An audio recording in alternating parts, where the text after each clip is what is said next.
నాది కాదు అని వెనక్కి తగ్గలేదు. ప్రజల ప్రాణం ప్రమాద బారిన పోకుండా ముందుకొచ్చాడు. సాధారణంగా పోలీసులు చట్టం, శాంతి భద్రత కాపాడటమే తమ విధిగా భావిస్తారు. కానీ నందిగామ టౌన్ ఎస్ఐ అభిమన్యు మాత్రం తన బాధ్యతను ప్రజల ప్రాణ రక్షణ వరకు విస్తరించారు. నందిగామ హైవేపై జంక్షన్ వద్ద తరచూ ప్రమాదాలు జరిగి అమూల్యమైన ప్రాణాలు కోల్పోతున్నాయి. ఆ సమస్యపై హైవే అధికారులకు సమాచారం ఇచ్చినా తగిన స్పందన రాకపోవడంతో ఇది నా పని కాదు అని పక్కకు తప్పుకోకుండా స్వయంగా ముందుకు వచ్చి ప్రమాదకరమైన గోతులను పూడ్చి ఒక మనిషి ప్రాణమే తనకు ముఖ్యమని నిరూపించారు.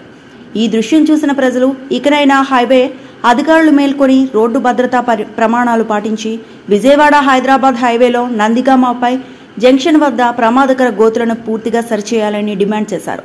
ప్రజల కోసం తన చేతులతో చేసిన ఈ సేవ ఒక పోలీస్ అధికారి మనసులోని సేవాభావానికి శాశ్వత సాక్ష్యంగా నిలిచిపోతుంది.